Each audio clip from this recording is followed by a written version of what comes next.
Hello and welcome to 21st Century. I'm Daljit Dhaliwal. In Armenia and Georgia, there is growing opposition to long prison sentences. Both of these former Soviet republics are looking at alternatives. Here's our story. Prison is never easy, not for the prisoner or for his family.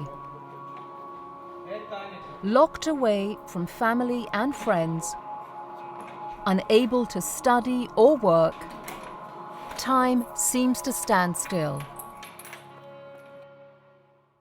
59-year-old Sahak Shahinyan was a taxi driver in Yerevan, Armenia's capital, when he pleaded guilty to selling 7 grams, a quarter of an ounce of marijuana.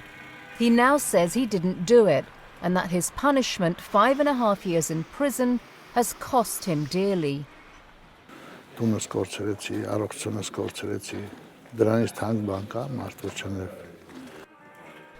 Armenia's prisons are overcrowded. Prisoners get an hour a day in the yard, but the cold winter air seeps through the thick brick walls. Meals are served in damp cells and there is almost no medical treatment. Sahak had a heart attack here and survived.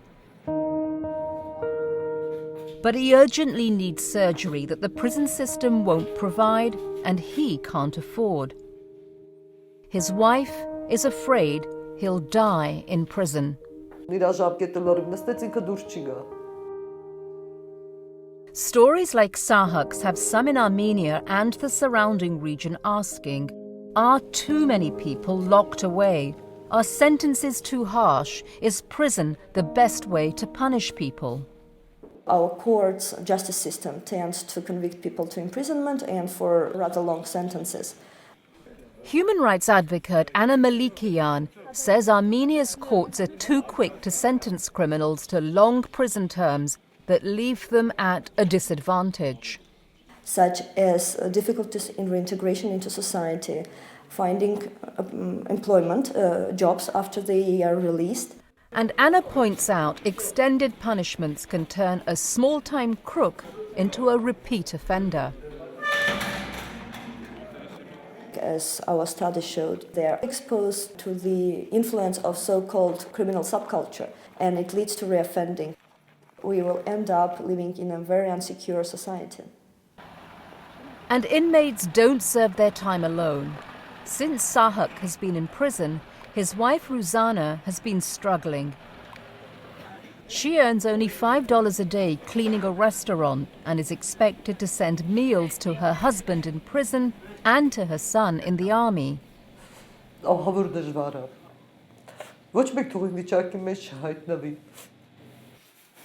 Ruzana can't afford to heat her apartment.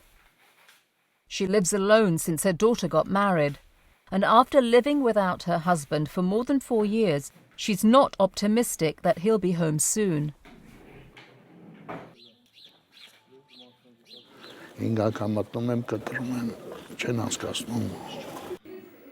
Very few Armenian inmates are released on parole, and a surprising number are behind bars even though they have not been convicted. From 25 to 30% of those who are currently deprived of their liberty are those pending trial, whose guilt was not established by the court yet. Anna is advocating for a whole different approach. What we would like to have is more types of alternative sanctions so that the courts have a choice which kind of punishment to assign. Anna's work is financed and made possible by the United Nations Democracy Fund, which is promoting alternatives to imprisonment in Georgia, Azerbaijan and Armenia. We are reforming our prison system now. Suren Kromoyayan, Armenia's Deputy Minister of Justice, says his government will revamp its criminal justice system. There's already an option for community work, but only for a few.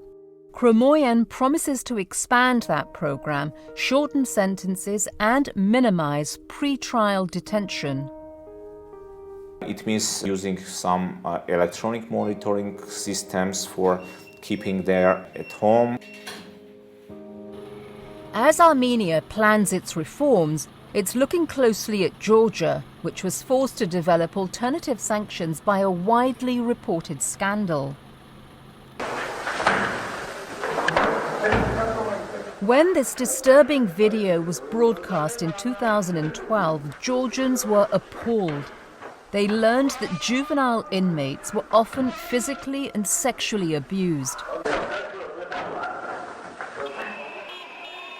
Georgians took to the streets on the eve of an election to demand action. The opposition party won after promising to transform the criminal justice system.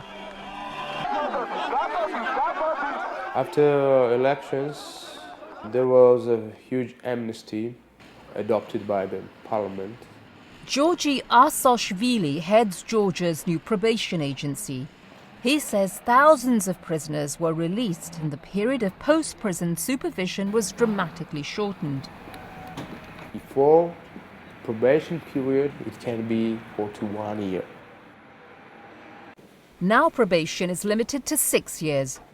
Probationers check in once a week and are offered counselling, vocational training and employment. We cooperate very closely with the private companies to hire the probationers for a job.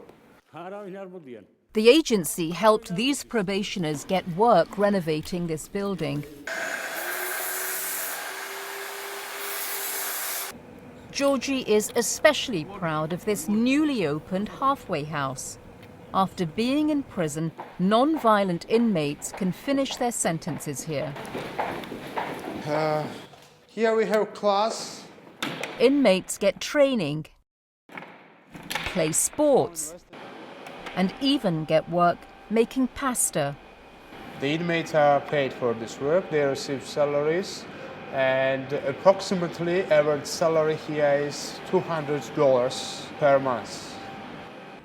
Malhaz Gobos Ashvili, a trucker, has been here for 9 months after serving a 4-year prison sentence for smashing into a car and killing 3 people.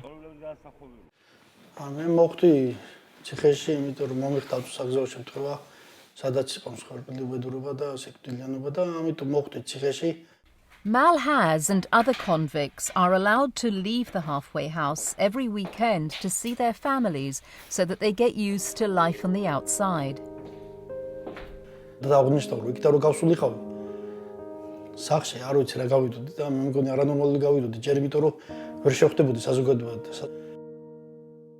Committing a crime doesn't mean that you should be deprived of any rights that a person, a human being, should have. You do serve your punishment, but it doesn't mean that you stop to exist or you shouldn't benefit from those rights that you have. Today is Malhaz's last day here. He's waiting for his sons to pick him up.